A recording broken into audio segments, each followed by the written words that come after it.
Hello, hello, hello, hello, hello. Welcome to this very special webinar that we've decided to put on. I'm joined by my partner in crime, Matty Alon, our editor-in-chief here at eToro. First of all, Matty, how are you? I'm great, great, excited for today. Really interesting topic. So Yeah, yeah. absolutely. Everyone in the chat, just type a quick Y to let me know that you can hear me and see. And as usual, let me know where you're logging in from. I want to get some sort of eToro Olympics going on. Who's going to win the gold medal? And also let me know if anyone is in Southwest London. I might be able to see you out my window. Hope everyone is doing well. I'm looking forward to the session. It's always, as usual, great to have you all with us. Let's have a quick look where people are logged in from: Sweden, South Africa, Rotterdam, UAE, Germany, Ireland, Johannesburg again. Mitcham went to school not far from there. Qatar, Bristol, Athens, Lincolnshire, Iceland. Matty, we got people logged in from everywhere. It's going to be a good session, and yeah, I'm looking forward to it. As always, we got a disclaimer, so do take a moment just to quickly check this over. This communication is for information and education purposes only. It should not be taken as investment advice, personal recommendation, or an offer of or solicitation to buy or sell any financial instruments. Now, just before we get stuck in, here is the agenda for you all. Matty, what are we going to go over today? Yes, I guess the whole idea here was a bit addressing what happened in the past few days after so many, I would say, months of pretty solid, quiet, one direction increase in the markets. And then, you're going to take a bit the side of the technical overview. I will take the side of more the fundamental understanding the drawdown and volatility, which will touch a bit from perspective of knowledge and a bit from putting things in perspective. And then, we put together, you and I, some ideas for the investor where they can, what they can look for, where they can position themselves. And it really depends on each investor and his knowledge. And then we'll take Q&A. We'll take the Q, we'll give the A, and yeah, we'll help everybody. So really excited for today. But yeah. Yeah, no, very excited. Listen, before we put on this exclusive webinar, sort of a one-time exclusive live webinar for eToro clients, non-eToro clients, and obviously if you're watching on demand, hope you enjoy it as well. And if you're watching live, and for whatever reason you have to dash off in a few minutes or 20 minutes, you can watch on the same link as well. A little word on Digest and Invest. You've probably heard of it, but it's the one step for podcasts, webinars, all your investing needs, conversation with leaders, where we interview leaders in the financial industry or any industry, actually. Market bites as well, a weekly update on the market. Stock break, where we look into individual stocks, and trader talks, where we focus on specific markets following any potential reactions. Just before we get into it, for anyone that does come to these regular webinars will know that I like to get the polls involved. So I've got a poll for you all, which should hopefully appear on your screen now. And the question is, will we see the lows broken again in the rest of August, by the end of August? Do you think the recent lows that we've had in the Nikkei, the S&P 500, the Nasdaq, Bitcoin, do you think for the remainder of the month we're going to take those lows out? The answers can be yes, no, or we can be absolutely honest and say, I have no idea. So do let us know. I'm going to leave that up there for another 10 seconds or so, and then we'll get stuck in. We'll talk about what happens in a little bit of detail. It might be interesting after the webinar whether your answer on this has changed. Right, I'm going to leave it up for 5, 4, 3, 2, 1. Results are in. You should now also be able to see the shared results. Yes, we're going to see a new low, 39%. 32% say no, 29% no idea. And you know what? I mean, that you've almost got a third of every answer there, Matty. There's a bit of indecision in the market. Maybe people aren't quite aware of everything. So I guess this leads us greatly into, what happened. And yeah, you can take us through it. Yeah, so basically, I guess we had few mega things happening at the same time.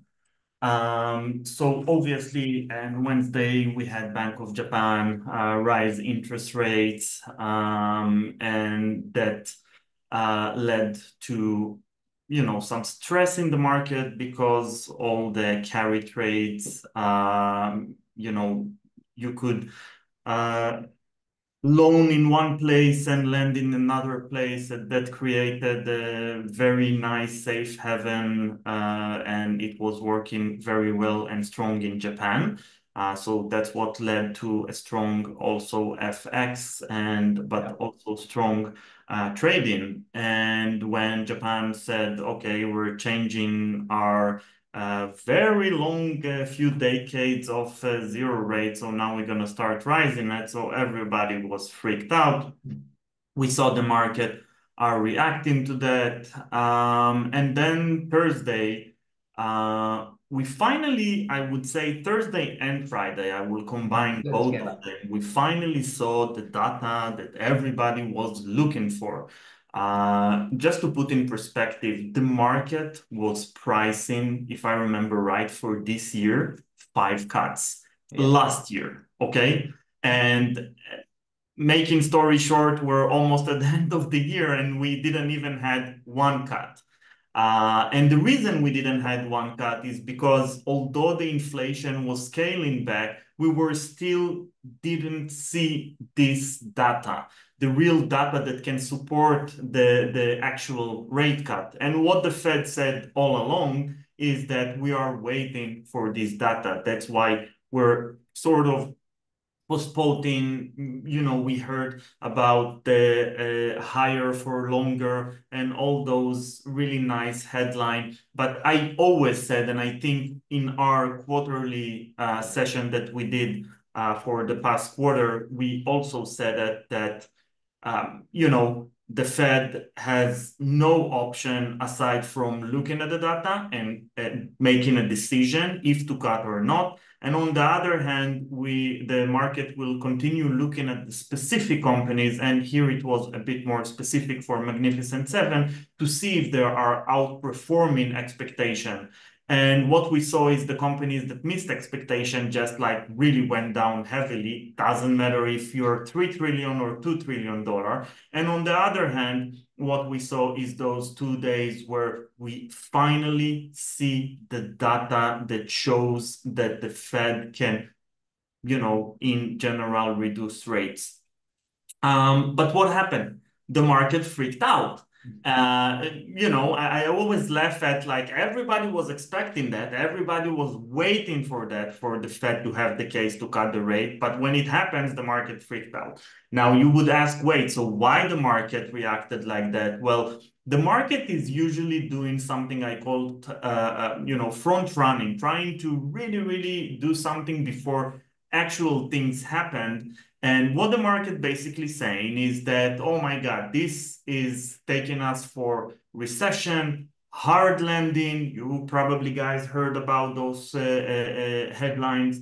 And what people do when it happens, they just run. And if you run, it sparks another person and another person to lose his interest. And then they are just, you see sort of a sell-off. So if you combine all these things together, very red headline, very big, I would say, negative news from Japan, it created like a really, really mini storm that led to a crash in all assets. We put here even the Bitcoin, which was meaningfully down as well.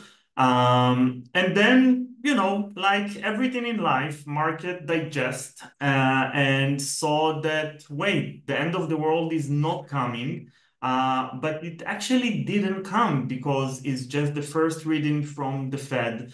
And people were taking like 1 day to digest. And then Chinese officials said that they're not going to interest rate as long as the market's volatile. And it seems like everybody can breathe now. But I think this even make the case for this webinar much stronger. So it's not like reacting to something that we're within it and it may continue, but reacting to something and get all of you ready for whatever is going to come for the next few more months, because definitely uncertainty is here to stay. Okay, so and then what we saw on Tuesday, Nasdaq up, S&P up, US dollar, Japanese yen, and the Nikkei up meaningfully, and then Bitcoin returning some of the fall. This is not even include today, which again, at least from the futures, what we can see is that we're gonna see continuing to this rebound. Hope that helps him. Yeah, absolutely. Really interesting. And actually, at its worst points, which would have been Monday, Tuesday, depending when you look at Monday, the Nikkei from its highs was down 16 point, sorry, the Nasdaq was down 16.9% from its all-time high. The S&P down 10%. The US dollar against the yen was down 12.5%. The Nikkei from its all-time or recent high down 28%. Bitcoin was down 33%. Obviously, we've had a move higher since then. Just before we discuss our take on those recent events, I want everyone to give me a one-word answer. How did you feel on Monday morning? Let me know your answers, and I'm going to read some of them out in the chat. And do remember, you've got the Q&A. Feel free to ask questions in there. Opportunity, scared, anxious. I think that summarizes up a lot. We'll go through some of those answers shortly. So, Matty, our take on those recent events then. What we got? Well, so, as I said, this is exactly what the Fed wanted. So I think we all shouldn't forget the inflation risk. Fed put it under control, but one of the things that we really were looking for is the actual a bit cooling down the market.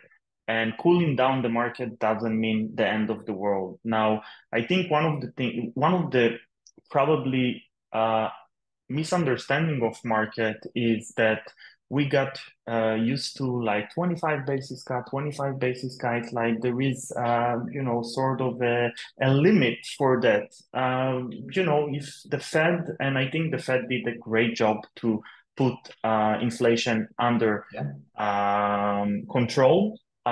If you will see that something major turn in the economy, is going to fight not to have a hard landing. So rate cut can turn to be 100 basis points in one time, and it doesn't need to wait for September. If you ask my personal opinion, I don't see even a reason for that. It's just the first reading. But I just wanted to make sure that people understand that there is no limit for what the Fed can do for the good, for inflation to when it's cooling down or not. Systematic problem. I think this is another point that people not necessarily considering. What we've seen in almost every crisis is the first thing, banking are almost going down. They're leading the trend down. And the reason for that is because people are afraid of systematic problem, right? And if we look at what happened in 2023 with the banking crisis in the beginning of 2023, so I think what happened here is that the banks that survived, and it was more of a community banking, but also the large one. So I think they pretty much did some good restructuring. So they are in a much better position than if it wouldn't happen in 2023. And let's not forget, reducing rate is good for banking, and all the complaints people had against banks of the higher rates and the expensive that the money turns to be, it's a positive thing for banks. So maybe some people, if they lose their job, there is some negative side which they can default or things like that. But there is always the pros and cons to this. But again, I don't see that in the numbers happening now. And I think the systematic problem, at least for now, unless we will discover something major, is off the table. Correction is healthy, guys. I mean, guys and ladies. I mean, don't forget it. It helps us to make some valuation misvaluation, where we see some places that are way too expensive, or there is some euphoria in the market. So it just make a bit more fixed to this. And for some, it secure more favorable prices.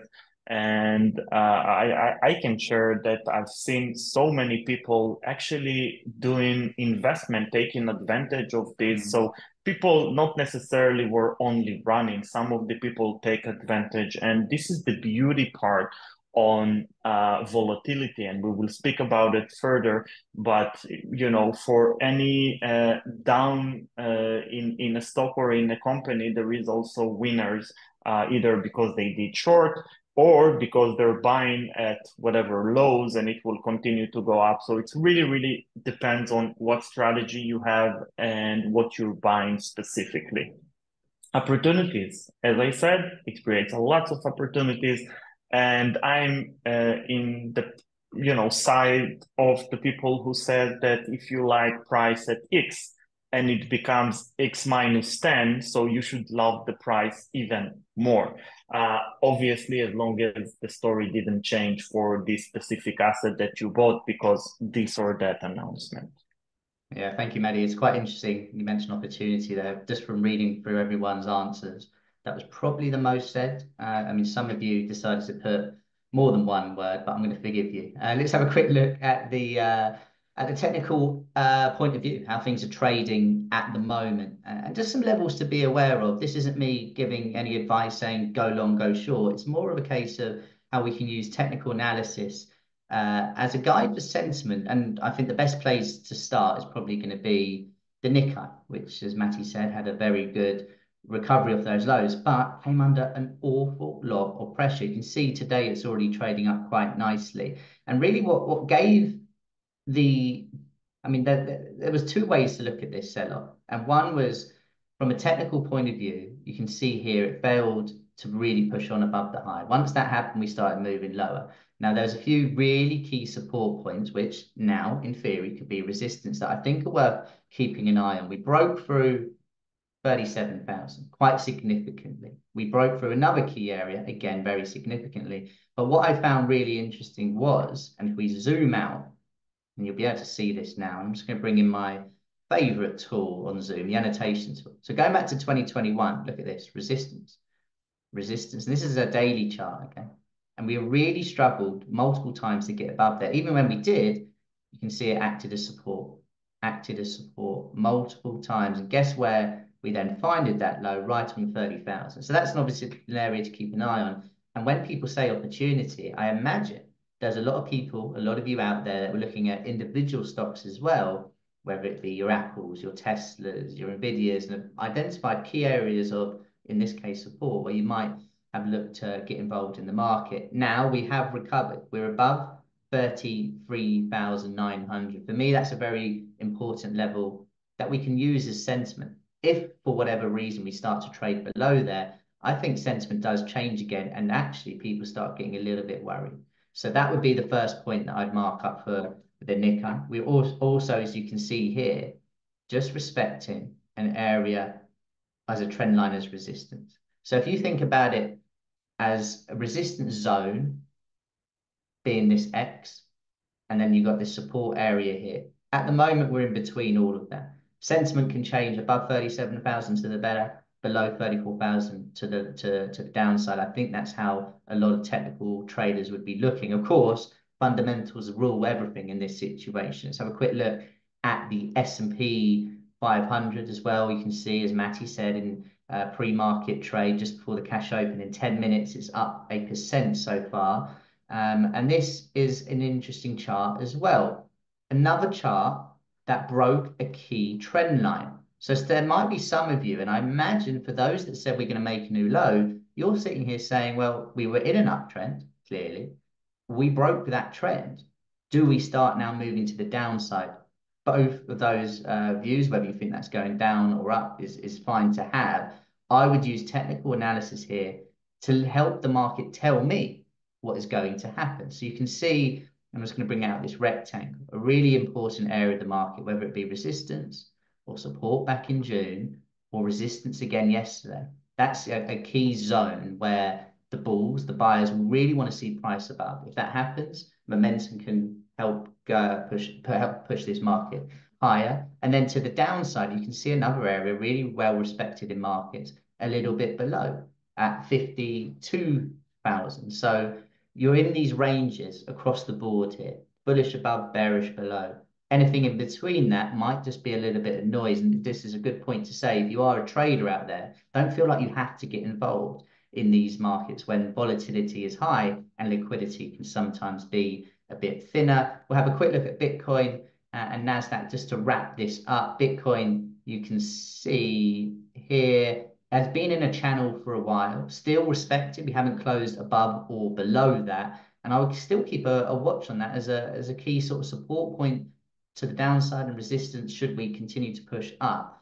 Looking at it on the weekly time frame, and again, I'll just zoom out, you can see how there's a really interesting area. It's reacted going back to January 2021 multiple times, whether it be support or resistance, and that trades in at around 4,400. The break of this channel that we're in, sellers would be looking to target that area and potential dip buyers would be looking at that point as well. And then just on the NASDAQ, which of course came under more pressure than the S&P 500, slightly riskier assets, you can see is actually at probably the most important level that I've got marked up here. Look at this as an area of resistance historically, then support.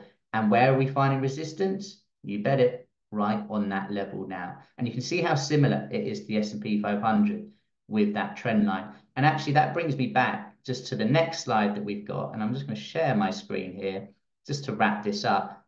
How we can have a bit of a checklist. Always useful to start zooming out. If in doubt, zoom out. Your weekly time frames, your daily time frames help you get a bigger idea of the whole picture. You can also think about using your moving averages. You've got the 200-day moving average still below the S&P 500, for example. And look at correlated assets. So just how we're focusing there on the NASDAQ. If the NASDAQ can lead and break that resistance zone, you're going to imagine the S&P 500 and the Dow Jones could follow suit as well. They're very correlated assets. On the flip side, if the NASDAQ rejects it and comes significantly lower, you can expect other markets to do the same thing. The important point here, though, is to plan as much as possible and also be patient as well. Have a clear plan to get in and a clear plan to get out. Moving on, Mr. Alon, what is this?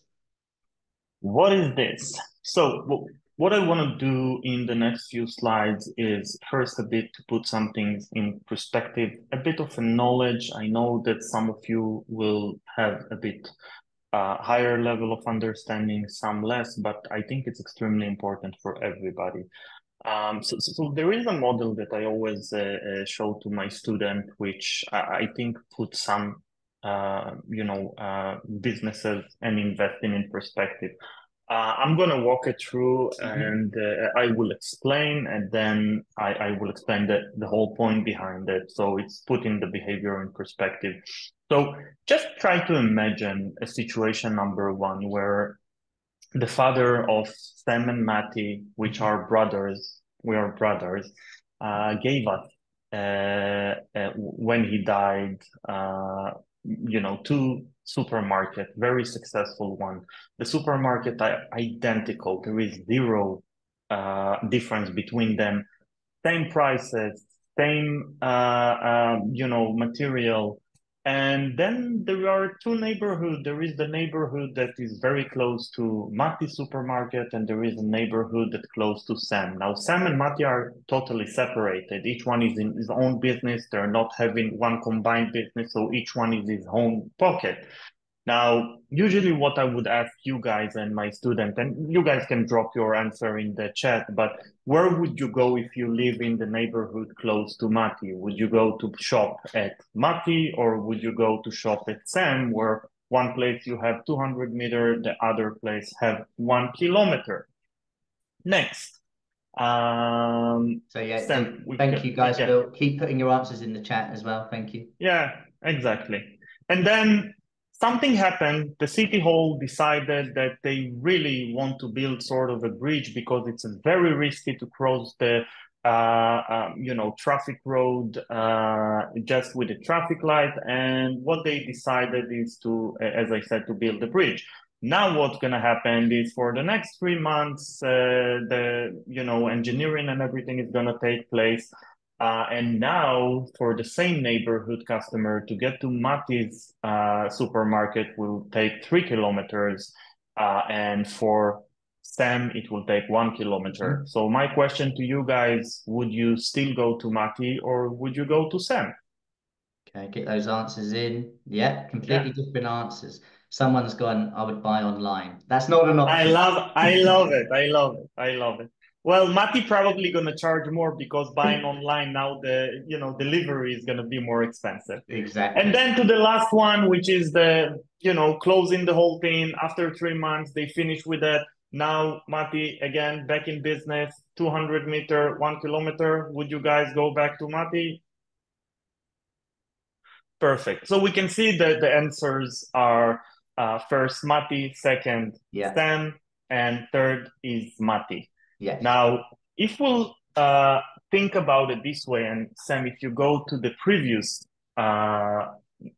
this one, what happened between real business and the stock market? In a real Mhm. business, if you guys were either one of you were Mati, and you actually have a physical, real business, and you would get this announcement from the city hall, what would you do? You would sit, you would understand how long it will take, you will understand how affected you are going to be. You would go to the city hall to see if there is reimbursement. You would do so many things before you would put your business for sale.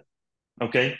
And why is that? Because this is the way business work. Every business in the world have some surprises.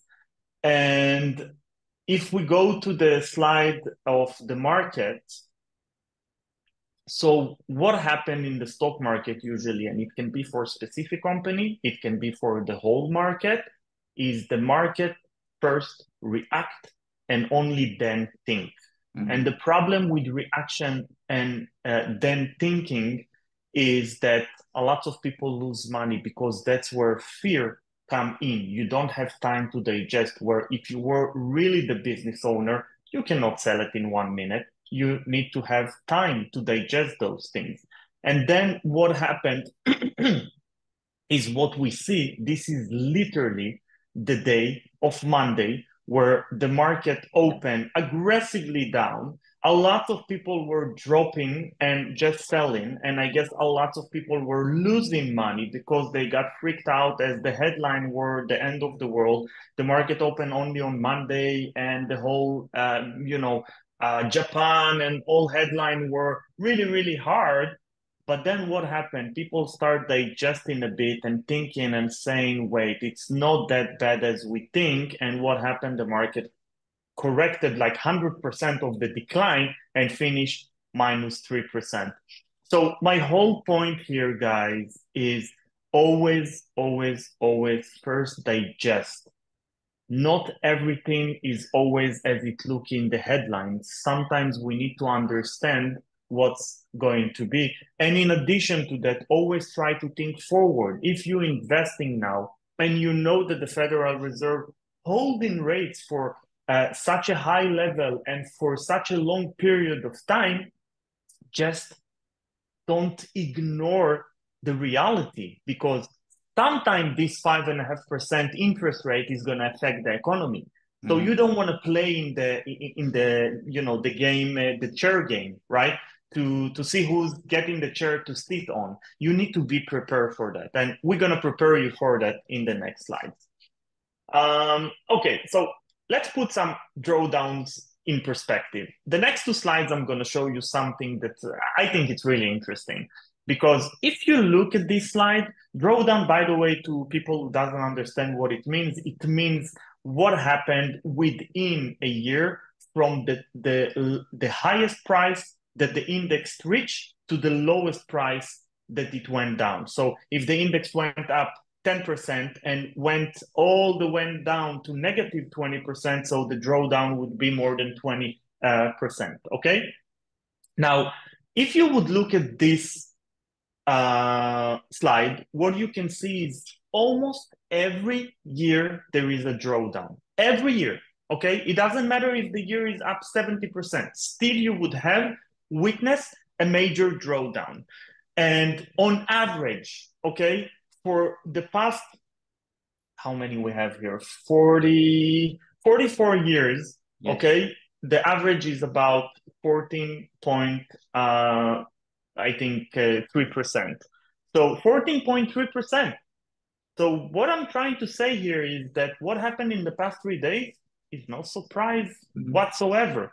It's just something that we should always say that it's not when, but I'm sorry, it's not if, but it's when, Yes. right? So we always need to understand that. Now, the beauty part here, if we go to the next slide, is that the drawdown doesn't mean that the year will end like the drawdown. And what we can see is massive reduction in how many years that actually finished in the negative side. And I think one of the mind-blowing is if we go to 87, where we had the Black Monday, and if we go to 2020, okay, where we have the COVID, both year, although we had a very aggressive drawdown, okay, both year finished positive. So what it means if you go back, Sam, to the previous slide, it means that actually this drawdown created an opportunity for people. And of course, we cannot look at past results. It's not an investment advice. We never know what's going to be in the future. And we never know what the drawdown going to be. Is it going to be only what we've seen? Is it going to be 35%? But what I'm just trying to say is that we are behaving from fear. And what we need to do is sit back, digest the information, and then decide whether we want to take the opportunity, if it's an opportunity, and not to look every time that the world is ending, because every crisis that's out there, and I've been in crisis since 1998, we had like 4 major crises, included 2008. Every crisis, I remember one thing. This time it's different. The world is coming to an end. And this time was never different. The world didn't end. Okay. And I was always saying to my clients that, if the world comes to an end, so neither one of us have anything to be care about, right? That's the point about it. And then if we go to the, slide, Sam, that you put, why don't you take this? Because Mark Twain is one of my favorite comments here. So, yeah, absolutely. And I'm just reading some of the chat as well, and there's a couple of people that said, thanks for putting the webinar on. It's reassuring, and I think it is. And I think there's no substitute for experience when it comes to investing. Of course, if you're very new, you're not going to have that, and that's why hopefully these things are helpful for each other. But you can see here, very good quote from Mark Twain. I'm sure a lot of you have heard of him. History never repeats itself, but it does often rhyme.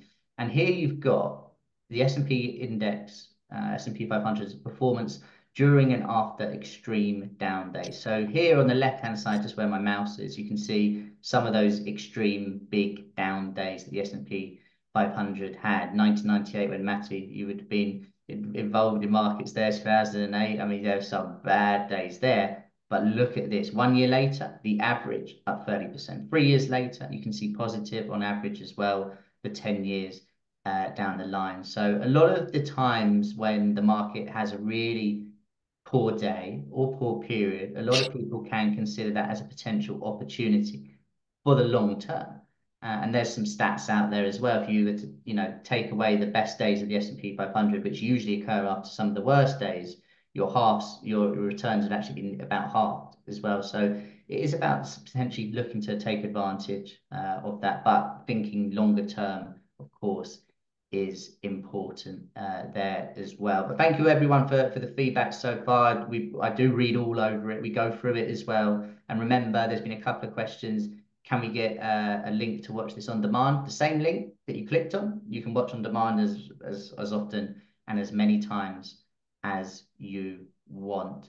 Matty, the importance of rebalancing then, I mean, it's something that can be done quarterly, yearly, every now and then. Talk to us through this.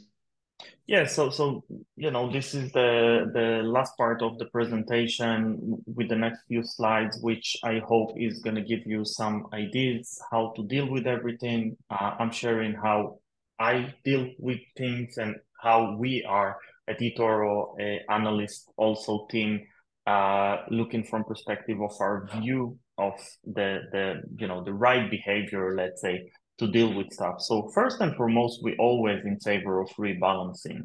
As I mentioned before, if we all would expect that something will happen, so we need to make sure that we are rebalancing our portfolio for any surprise that is going to come. And the idea behind rebalancing is not to let you forget that the market is not really one-way ticket. It's a one-way ticket if you look at the past, I don't know, 80 or 100 years, but this ticket sometimes is cut, right? And obviously, we don't know if it's going to continue like that in the future, but that's what history showed us. So rebalancing is extremely important.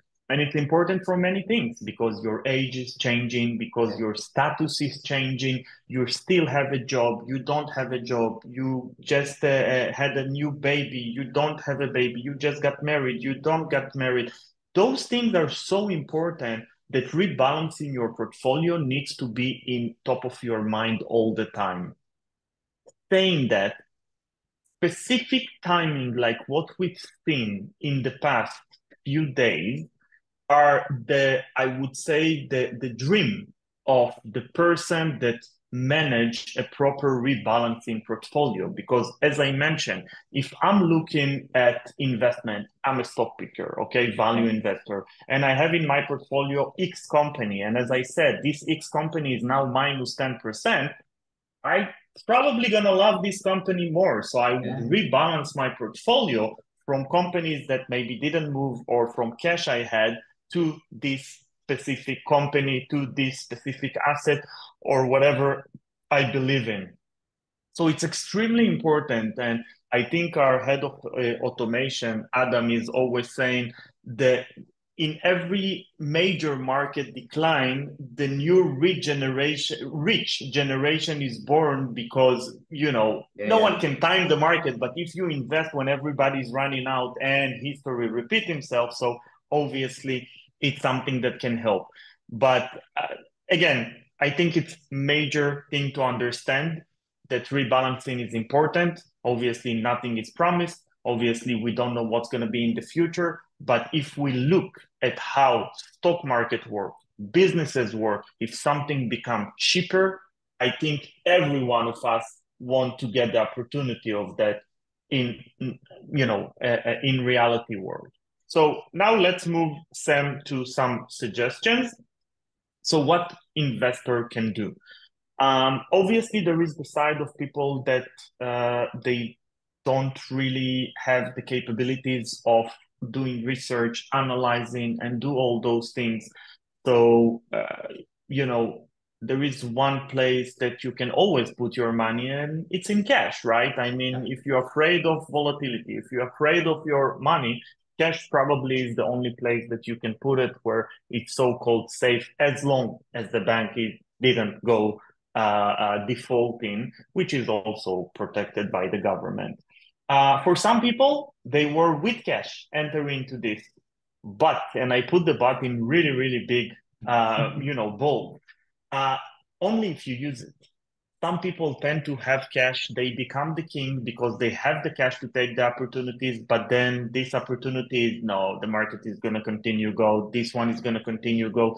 We will speak about timing the market in the last point, but what I'm just saying, if you held cash over the very long term, inflation really eats your cash. Yes. So you also need to put this in perspective, and it's extremely, extremely important to understand how risky inflation is to your cash. So again, if you want to rebalance and you want to rebalance to the cash because you feel more safer now, it's okay, but just consider the pros and cons of that. Okay, structured product. There are many structured products out there. Either you give to someone to invest in. I'm sorry, to invest in a fixed income. which is sort of a bond type of portfolio. Obviously, it's not risk-free, but if you have the government, so you need the government to default, like the US or something, but as long as they don't default, so you know you can get sort of a fixed amount. Obviously, you need to look at the instrument you invest in and the cost of it and everything to do with it, but this is something that you can at least know what's going to happen in more certain way. Or there are some capital guarantee portfolios which you can explore.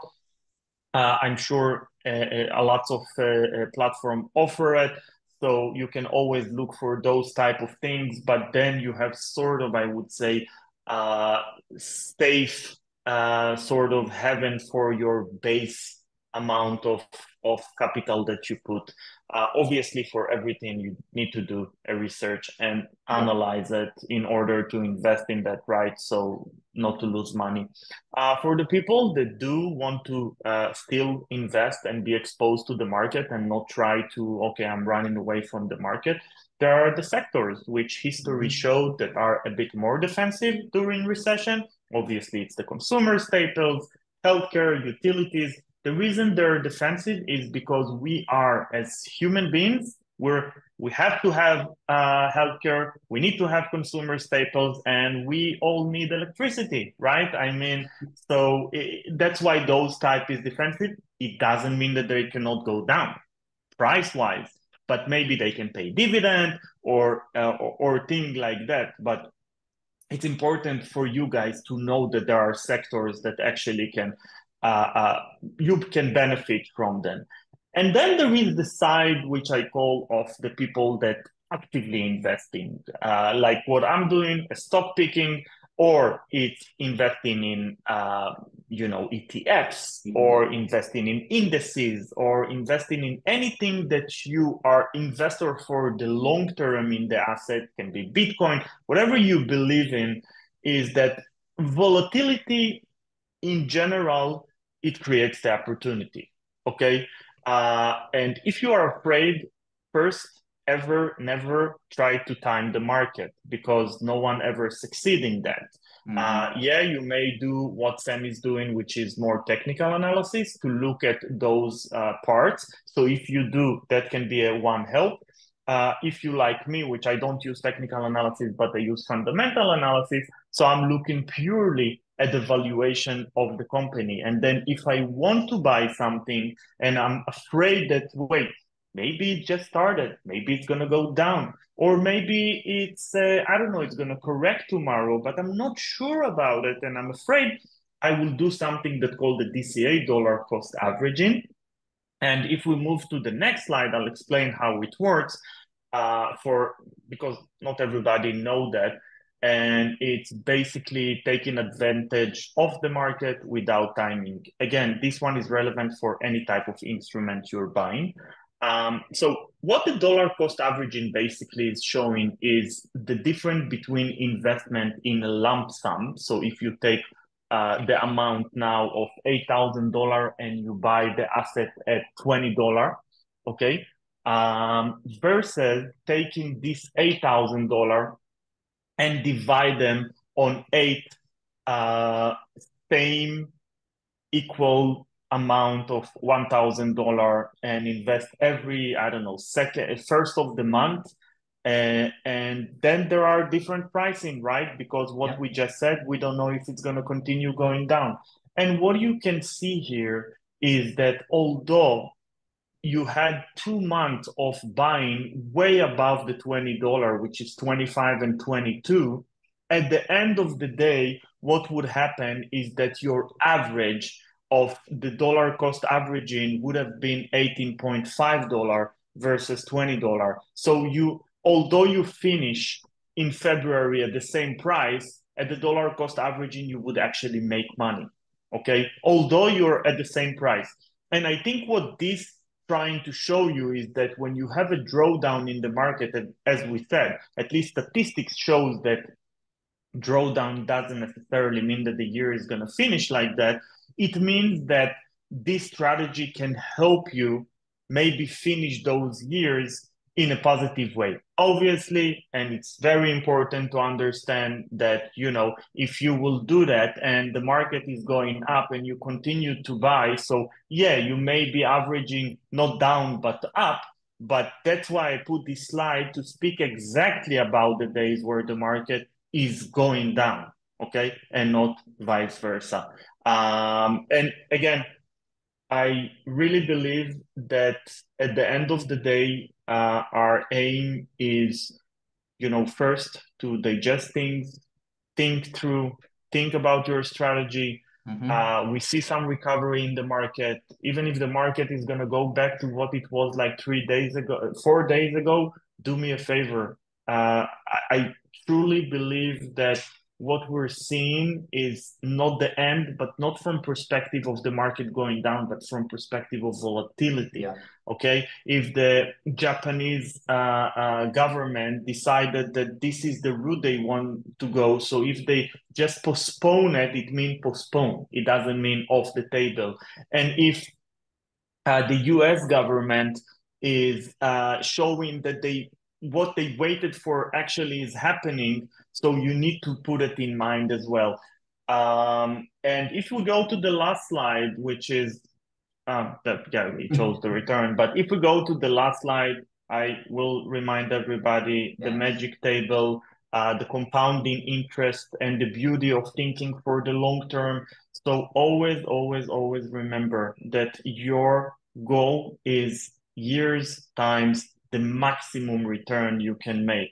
And try not to time the market. Just try to think in annually what you're going to gain. It doesn't matter if you're a day trader. It doesn't matter if you're, a fundamental investor. The idea is that if the instrument you invest in, either it's an index, either it's a crypto, either it's a specific company, do you buy it at a valuation that will maximize your return over the long term?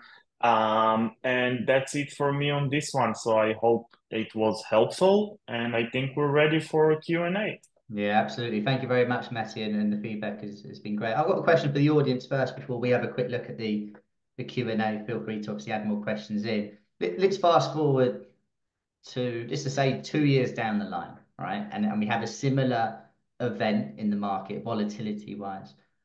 Would you all now do anything different to what you've done over the last couple of days? Let me know in the chat. Has this experience helped you? Would you do anything different? Do you think you acted well, for example? I'd be really interested to know.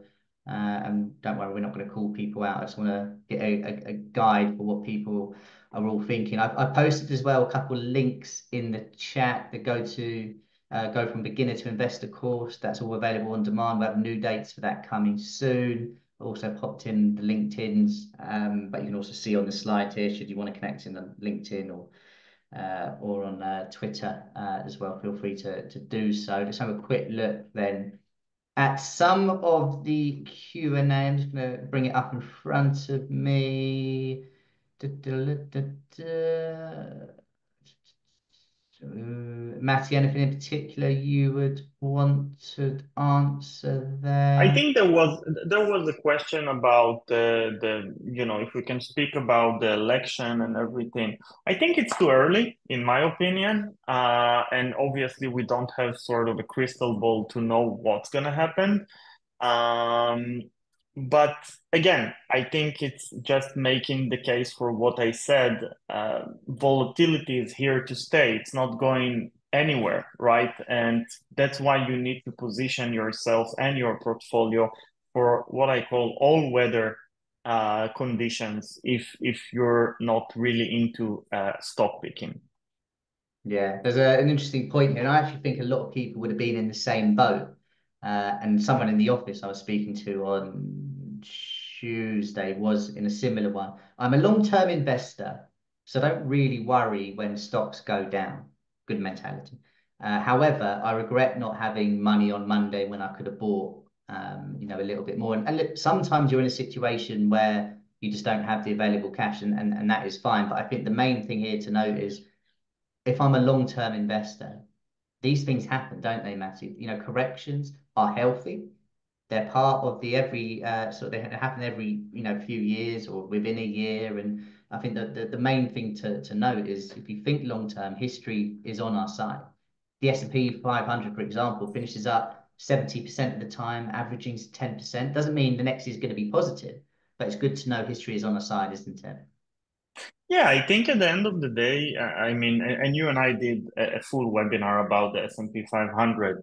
I think the reason we're saying it's on our side is because the case for the S&P 500 is basically you invest in the top 500 companies in the US, and those top 500 companies are also the top companies in the world. So from this perspective, as long as those companies are going to continue to grow, it means that we as a human being will consume more. And if it will happen by nature, the market is going to price this index according to the value they're creating. Sometimes there is way overvaluation, sometimes there is very cheap market, but this basically created by behavior, either people in euphoria or either people in depression. And that's why we don't have sort of an efficient market. But I mean, if I look at the long term, I wouldn't try to spot exactly the time that I'm buying. I would just look at my portfolio, and if something meaningfully fell down, I would probably average down. I would either, if I don't have cash, I will sell something that didn't decline that much and buy this thing or not. So it's really depend on your portfolio, what you're holding. And some people which are, let's say, more macro investors may come and say, you know what, this is finally the data that the Fed was looking for. Now I feel more safe on investing, I don't know, in house builder. Why? Because they were such an underperforming because of the high interest rate. Or the contrary, I don't want to be in banks because in banks they can suffer if defaults are going to rise. I want to be in gold because it's more safe haven, or I want to be in cash. So it really depends on what the data you're looking for, and it doesn't mean you need to rush and do changes. You need to take now the time when things a bit more quiet and then make the decision, but never get yourself to a place where you need to make a decision when things are surprising you, because, we'll take Warren Buffett quote of be fearful when others are afraid and be afraid when others are fearful, right? Which, by the way, it's not helping that Buffett decided to report selling 50% of Apple, which Nazar, a popular investor and part-time analyst, she did a great video on Instagram, which you're welcome to follow to see what's our take on that. But again, I'm just saying, look at the valuation of whatever you're buying. It doesn't matter.